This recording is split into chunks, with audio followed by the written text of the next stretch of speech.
Hello everyone and welcome back to the channel. I'm David, the driving instructor. I've got Viniac here today. He's going to help us out. We're going to do a little 15-minute fault finding exercise.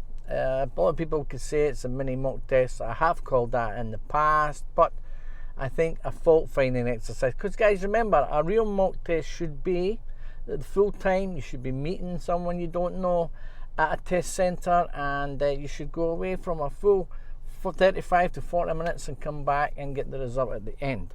I prefer to do with my students fault finding exercises, which is much easier, and we can they're just like little mock tests. You've seen it in the past in the previous videos, which have been pretty good and successful so far, although a lot of people aren't clicking liking and a lot of people are not subscribing, so I'm not getting much support yet. So if you please subscribe and try your best to I think it's a good idea. It helps. It's not all about money or anything like that, but anyway, Viniac's going to help us out.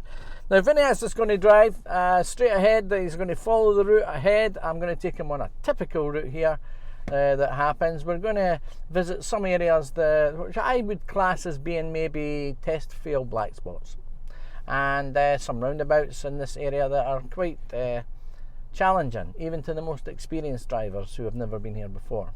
However, Viniac has had a little bit of experience driving, and he's just going to follow my directions. He's not going to turn left or right unless I give instructions in advance. I will give plenty of warning. If the instructions on the road signs and the markings are not clear, then like the examiner on the driving test, they will give you advanced information and directions to warn you about that, so that you can drive safely, of course. So if you've not got any questions about that. No questions. Good. So what we'll do is we're going to reverse out our little bay that we're in, and we're going to, Viniac is actually going to follow my directions. Hello everyone, just quickly, just to let you know that I'm going to be here to assist the video. I'll be doing a voiceover during the whole time. I'm going to be giving you plenty of warning when a fault occurs, and we will keep ourselves to the test standard as best we can. Again, just a reminder, Viniac is relatively new on board with us, and yeah, he's desperate to find out how he's doing, so we'll give him a good feedback at the end to see how things are. And yeah, so let's see how he gets on. I'll disappear from now and I'll be in the background keeping you guys updated. So at the end of the road here, turn right.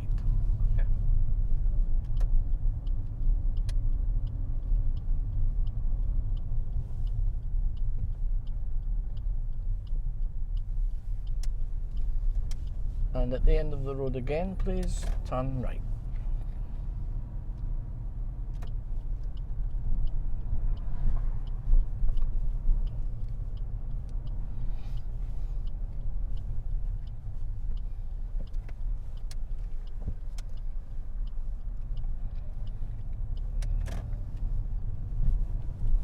At some point during the drive, I'll switch on the sat nav for you, and you can follow the sat nav and drive independently. Okay. Okay. At the roundabout, I'd like you to turn right. It's the third exit.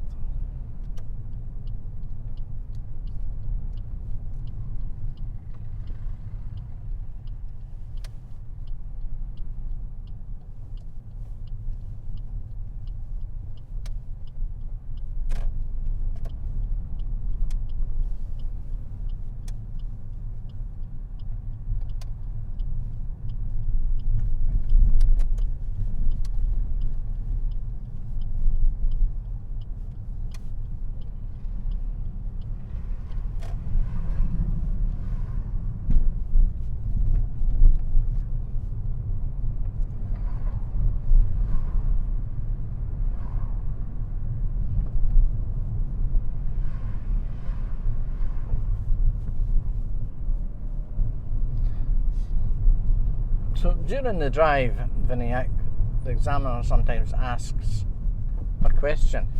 Okay. The viewers might also benefit from this, in that when you're driving the car, there are certain functions you should be able to operate when driving, like switching on your lights, like putting the demisters on front and rear of the vehicle, maybe even opening your window a little bit, and use of the horn even, yeah. And of course, one that's very common is washing the windscreens from the front and the rear. Understood. At this particular point, I don't know how familiar you are with all these controls in this car. Are you? I'm not yet. Okay, right. So there you are, guys. So, like I say, Viniac is relatively unfamiliar with the vehicle, but we will get there, and I'll do that on another time. But it's just good information. If you wouldn't mind just putting your window up a little bit, it might help the audio for the. And I'm going to give you sat navigation to follow. Okay, so when it operates, I want you just to follow the sat nav. At the moment, we're going ahead at this roundabout. It's the second exit, and on this particular roundabout, you need to use the right-hand lane. Okay.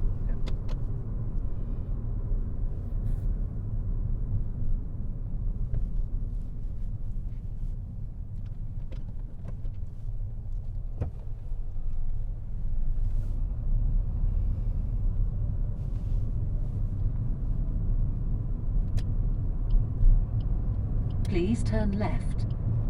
So, okay, that's just to turn left off the roundabout, actually, would you believe? After 300 metres, leave the roundabout at the second exit and follow the A71.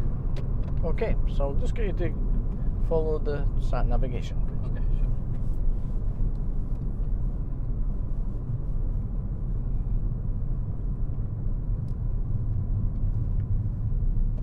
Leave the roundabout at the second exit.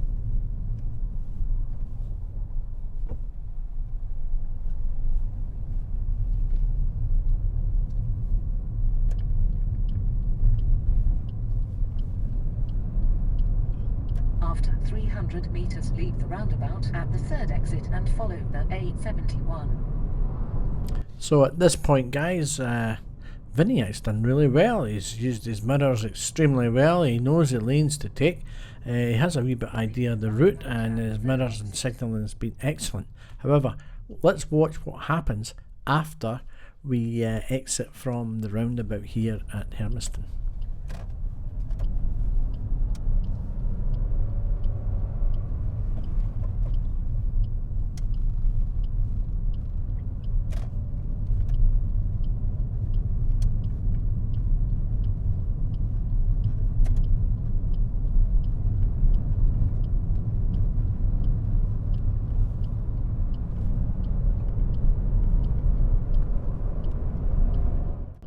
Now let's see how Viniac executes the next instruction. After 500 metres, leave the roundabout at the third exit and Viniac made sufficient observations and signals to move over, and he actually started the movement, and however he actually drove through the middle lane and failed to check his mirrors in the right hand lane and see that car. I had to take the steering wheel at that point and pull him back into the lane. This caused the vehicle on the right to avoid Viniac, and therefore would have resulted in a serious fault for observations and awareness. Going right.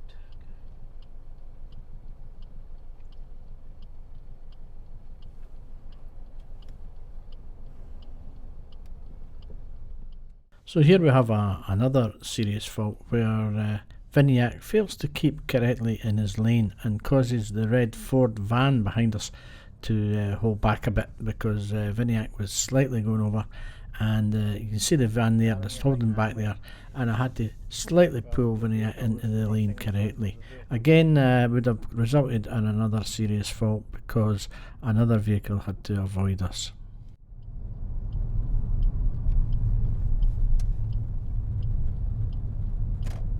please turn left.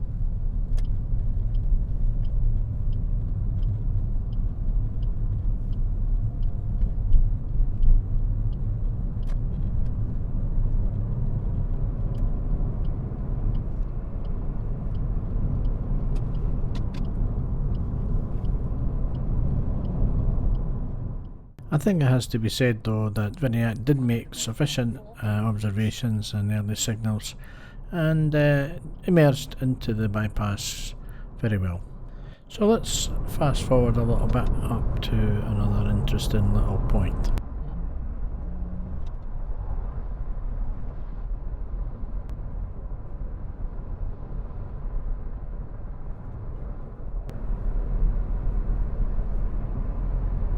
Soon, Viniac starts creeping towards the vehicle in front and has insufficient braking distance. Normally, guys, we should keep a good clear 2-second gap, but unfortunately, for a long period of time, Viniac stayed only roughly about 1 second behind the vehicle in front. Therefore, insufficient braking distance and clearance. That would be again a serious fault. Are you happy with your clearance between you turn left soon and that car? Yeah, it should be follow a little bit back. Further back. Further back. Yep. Do you know how to judge it? Yes, 1 to 3 seconds. At 300 meters and follow Draghorn Link. We'll chat about it in a minute. Yep. Once we get past this situation.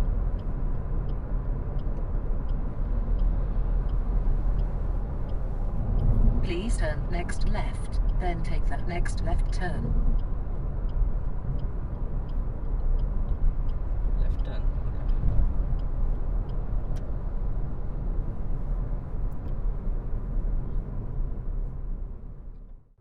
Okay guys, so when Viniac gets around the corner, you'll notice at the roundabout he doesn't maintain his position around the roundabout to go ahead.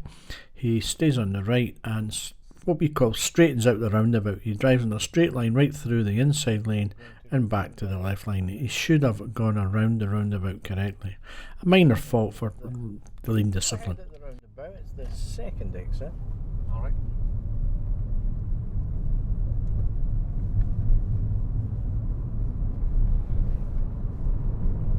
At the end of the road, there's a little roundabout.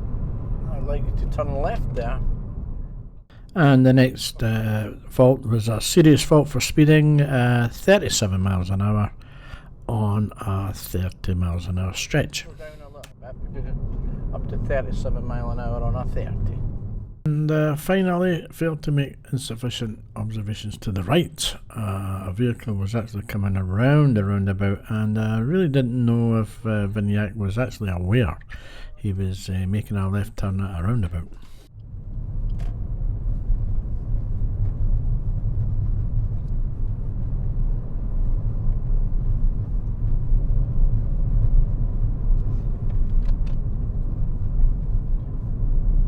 Now ahead, if you see a space, I will get you to pull up on the left somewhere. So maybe behind that white car would be good. Okay. And when you stop, try and leave about 1 car distance between you and the car. Sure.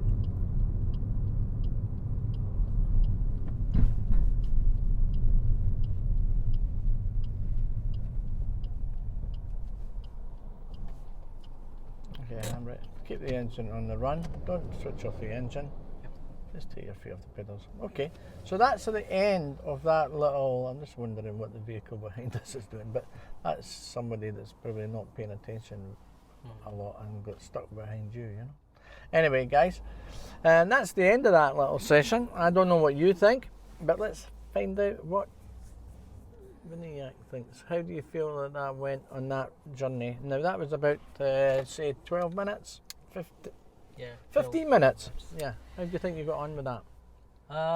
It was good. Need control things to be fixed. On a test, how do you think you would have done on a test? I would have a couple of minors. A couple of minors. Well, I'll tell you, surprisingly enough, you would have probably failed your test on at least 4 different occasions. Oh, okay. The first one, I'll just in general, of course the video you'll be able to see it better. The first one was for sure when you were going to turn right for Calder Junction. You checked your mirrors, you signalled right, and then as you moved over, a vehicle, you didn't just stop at the middle lane. You were also going to move over to the right-hand lane in front of a vehicle that was there, and I didn't want to take any chances. As you were starting to move in the vehicle, I had to slow down for you. I had to pull you back, and I told you that I need to pull you away from there. So I had to take action there. So that would have, on a driving test, of course, would have been a fail situation. The second one occurred when we were actually going around the roundabout, and that you didn't completely stay in your lane, and that you were moving over into the other lane. There was a red Ford on our right hand side. You'll see again in the video, guys. Again, I had to ensure that Viniac had to pull him back to the proper lane that he was in. He was going to encroach in front of a vehicle on the right. So we went around the roundabout. Everything went fine there, and we got onto the bypass. And then on the bypass, unfortunately, we were behind the vehicle, and that's why I thought I left it for long enough. And then I thought I'd ask the question, how do you find your distance between the vehicle in front? Now, if you said 1, 2, 3, you didn't use it because you were 2 seconds. You were 1 second behind the vehicle in front. I counted on numerous occasions to the level where I would have hoping that you were realising you were too close, but you didn't. So I had to ask you, how do you feel about your position there? Now, the examiner wouldn't have done that, guys, but I did that from an instructor's point of view because I didn't know if Viniac knew how to count. But he told me he did, but we were only 1 second behind the vehicle in front, so we had to hold back there. You were too close for too long, therefore it would have been a failure there. So that would be on the third occasion. Your observations are very good. When I say that, take away the things we've just discussed. Your driving and control of the car is excellent. You're checking your mirrors before signalling and for movements. Again, very good in general terms. But there are some issues there in your driving. I'll do on the video itself. I'll be doing a voiceover. And I'll be giving some guidance from there for students, so I can see the video a little bit more clearer. There might be a few other little minor faults in there that I've not just quite mentioned right this minute because I'm solely, concentrating on the serious mistakes at this point. Okay.